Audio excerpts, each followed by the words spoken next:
व्रत में साबूदाना वड़ा और साबूदाना खिचड़ी दोनों घर पे बनती है। तो आज मैं इन्हीं दोनों चीज़ों की रेसिपी लेके आई हूँ और इसी के साथ हम यहाँ पे दही की चटनी बनाएंगे और ये तीनों चीज़ें आधे घंटे में बनकर रेडी हो जाती है। तो चलिए बिना टाइम वेस्ट करे हम शुरू करते हैं ये दोनों रेसिपीज़ को बनाना। तो सबसे पहले हम बनाएंगे साबूदाना खिचड़ी। तो साबूदाना खिचड़ी बनाने के लिए यहाँ पे मैंने 2 कप साबूदाना को अच्छी तरीके से भिगो कर रखा है। मैंने ये 2 कप साबूदाना को अच्छी तरीके से 2 बार धो लिया था। उसके बाद इसमें मैंने 1 कप पानी डाल के इसे 3 से 4 घंटे अच्छी तरीके से सोक करने के लिए रख दिया। और 3 से 4 घंटे के बाद ये साबूदाना एकदम परफेक्टली अच्छी तरीके से खुले खुले बनकर रेडी हो गए थे। तो बस आप लोगों को इसी तरीके से साबूदाना को भिगो कर रखना है और अब हम इसे साइड में रख देते हैं। साबूदाना खिचड़ी बनाने के लिए यहाँ पे मैंने लिए हैं रोस्टेड पीनट्स। इसे मैंने लो फ्लेम पर एकदम अच्छी तरीके से रोस्ट कर लिया था। अभी हम ये पीनट्स को अच्छी तरीके से ग्राइंड करेंगे, लेकिन उसके पहले आप यहाँ पे इसके छिलके निकाल सकते हैं, लेकिन यहाँ पे मैं इसे ऐसे ही मिक्सर में डाल रही हूँ और अब हम इसे दरदरा पीस लेंगे। ध्यान रहे दोस्तों, यहाँ पे हमें इसे एकदम बारीक नहीं पीसना है, इसी तरीके से हमें इसे दरदरा पीसना है जिससे कि जो साबूदाना खिचड़ी है वो एकदम परफेक्ट बनेगी। तो बस अभी हम इसे साइड में रख देते हैं और यहाँ पे हम अभी इंग्रेडिएंट्स देखते हैं साबूदाना खिचड़ी के लिए। तो यहाँ पे मैंने 1 कड़ी पत्ता लिया है, उसी के साथ 1 लेमन, 2 ग्रीन चिली और 2 उबले हुए आलू। आप यहाँ पे कच्चे आलू का भी यूज़ कर सकते हैं। अभी हम यहाँ पे एक कढ़ाई लेंगे जिसमें मैंने डाला है 2 टेबलस्पून ऑयल और वो जैसे ही अच्छी तरीके से गर्म हो जाता है हम उसके अंदर डालेंगे 1 टेबलस्पून जीरा। ये जीरे को हमें एकदम अच्छी तरीके से रोस्ट कर लेना है क्योंकि ये साबूदाना खिचड़ी में इसका एकदम अच्छा फ्लेवर आता है। एक बार जब ये अच्छी तरीके से रोस्ट हो जाएगा उसके बाद हम इसमें डाल देंगे करी पत्ता और जो ग्रीन चिली थी उसको मैंने एकदम बारीक कट कर लिया था वो डाल देंगे हम इसमें और फिर इसे एक बार अच्छी तरीके से मिक्स कर लेंगे। ये जब अच्छी तरीके से मिक्स हो जाएगा फिर हम इसके अंदर डालेंगे उबले हुए आलू जिसको मैंने रफली चॉप कर लिया था। अभी हम इसे एकदम अच्छी तरीके से मिक्स कर लेंगे और इसे हम लो फ्लेम में थोड़ी देर के लिए पकाएंगे और बीच बीच में इसे चलाते रहेंगे जिससे कि जो ये जीरा, आलू और मिर्ची है इसका फ्लेवर एकदम एक दूसरे में परफेक्टली मिल जाएगा और इससे क्या होगा, जो साबूदाना खिचड़ी है उसका टेस्ट और बढ़ जाएगा। तो बस अभी यहाँ पे मैंने इसे 2 मिनट तक अच्छी तरीके से लो फ्लेम में बीच बीच में मिक्स करते हुए पका लिया। इसके बाद अभी हम इसके अंदर डालेंगे पीनट्स जो मैंने ग्राइंड कर लिए थे। हम यहाँ पे करीबन 4 से 5 टेबलस्पून पीनट्स के डाल रहे हैं। आप यहाँ पे क्वांटिटी अपने अकॉर्डिंग कम या ज़्यादा कर सकते हैं। तो बस अभी हम इसे एक बार अच्छी तरीके से मिक्स कर लेंगे और उसके बाद हम इसके अंदर डालेंगे साबूदाना। तो अभी ये एकदम अच्छी तरीके से मिक्स हो चुका है। तो अब हम इसके अंदर डाल देंगे साबूदाना। यहाँ पे मैं करीबन 1.5 कप साबूदाना डाल रही हूँ और जो बाकी के साबूदाना है वो हम रख देंगे वड़े के लिए। अभी हम इसके अंदर डालेंगे स्वाद अनुसार नमक और फिर इसे अच्छी तरीके से मिक्स कर लेंगे। यहाँ पे भी हम जो गैस का फ्लेम है उसे लो में ही रखेंगे और लो फ्लेम में इसे अच्छी तरीके से मिक्स करेंगे और फिर अभी हमें इसे पकाना है 5 से 6 मिनट के लिए जब तक कि अच्छी तरीके से ट्रांसपेरेंट ना हो जाए। अभी हम इसके अंदर डाल देंगे 1 टेबलस्पून नींबू का रस, इससे बहुत ही अच्छा फ्लेवर आएगा खिचड़ी में। और फिर इसके ऊपर थोड़े से हम स्प्रिंकल कर देंगे कोरिएंडर लीव्स, उसी के साथ 1 टेबलस्पून शुगर और फिर इसे हम अच्छी तरीके से मिक्स कर लेंगे। मिक्स करने के बाद हमें इसे ट्रांसपेरेंट होने तक पकाना है। तो आप इसे बीच बीच में मिक्स करते रहे और इसे पकने दें जब तक ये परफेक्टली ट्रांसपेरेंट ना हो जाए। तो अभी 5 से 6 मिनट के बाद ये एकदम परफेक्टली अच्छी तरीके से ट्रांसपेरेंट हो गए हैं और अभी यहाँ पे हमारी साबूदाना खिचड़ी बनकर रेडी हो जाती है। तो चलिए अभी हम इसे फटाफट से सर्व कर देते हैं। ये साबूदाना खिचड़ी एकदम परफेक्ट कब बनेगी, जब आप इसे लो फ्लेम में ट्रांसपेरेंट होने तक अच्छी तरीके से पकने दोगे। अभी हम इसे सर्व कर देंगे ऊपर थोड़े से धनिया पत्ती स्प्रिंकल करके, उसी के साथ रोस्टेड पीनट्स हम ऊपर डाल देंगे और फिर यहाँ पे ये जो साबूदाना खिचड़ी है वो एकदम परफेक्टली रेडी हो जाती है। आप इसे एकदम गरम गरम व्रत में बना के खाइए। ये सिर्फ 15 मिनट में बनकर रेडी हो जाती है और एकदम ईजी और परफेक्ट रेसिपी है ये। तो दोस्तों आप लोग ये खिचड़ी एक बार घर पे ज़रूर ट्राई करें।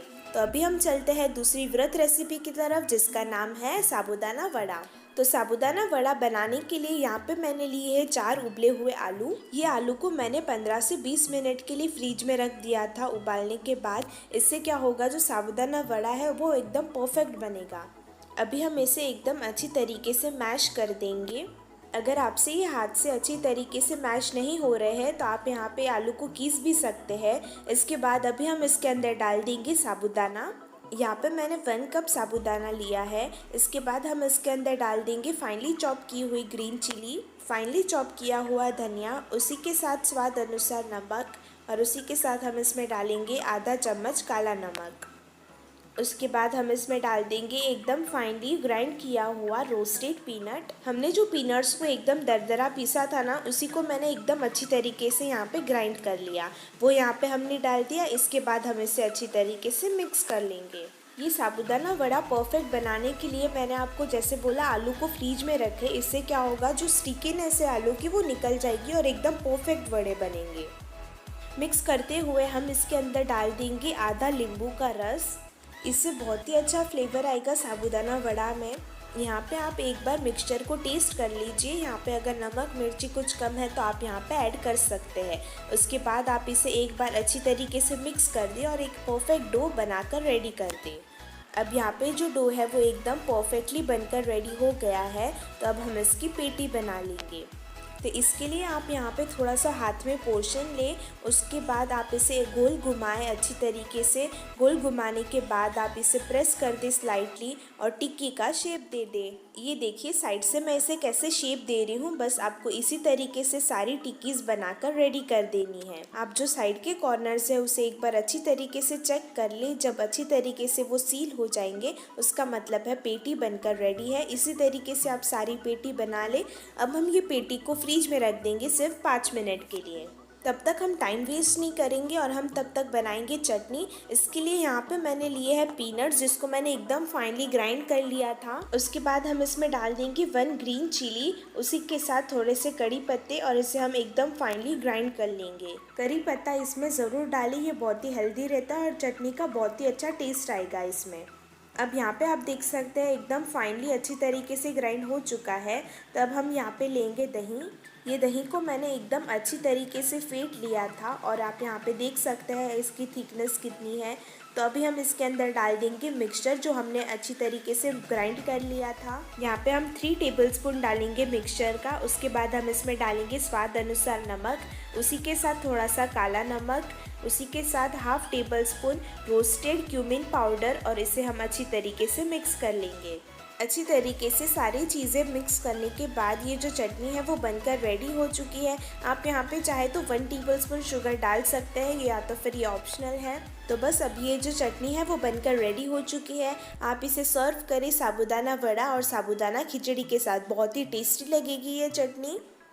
अभी हम इसे साइड में रख देते हैं और अभी 5 से 6 मिनट भी हो चुकी है। वड़े जो है वो एकदम परफेक्टली सेट हो चुके हैं। अभी हम इसे तल देंगे। इसके लिए यहाँ पे मैंने कढ़ाई में अच्छी तरीके से तेल गरम कर लिया है, उसमें हम डाल देंगे ये सारे वड़े। दोस्तों यहाँ पे जो तेल है वो एकदम अच्छी तरीके से गरम होना चाहिए। जब तेल एकदम अच्छी तरीके से गरम हो जाता है ना, तभी हम इसके अंदर वड़े डालेंगे, नहीं तो वड़े जो है वो खुल जाएंगे। अभी हम इसे मीडियम फ्लेम पे कंटिन्यूसली पकने देंगे। हम इसे बीच बीच में स्टर करेंगे और इसे हम गोल्डन ब्राउन होने तक फ्राई करेंगे। दोस्तों यहाँ पे गैस का जो फ्लेम है उसे सिम ना करें, इसे मीडियम फ्लेम पर जब तक ये गोल्डन ब्राउन ना हो जाए तब तक इसे पकाएं।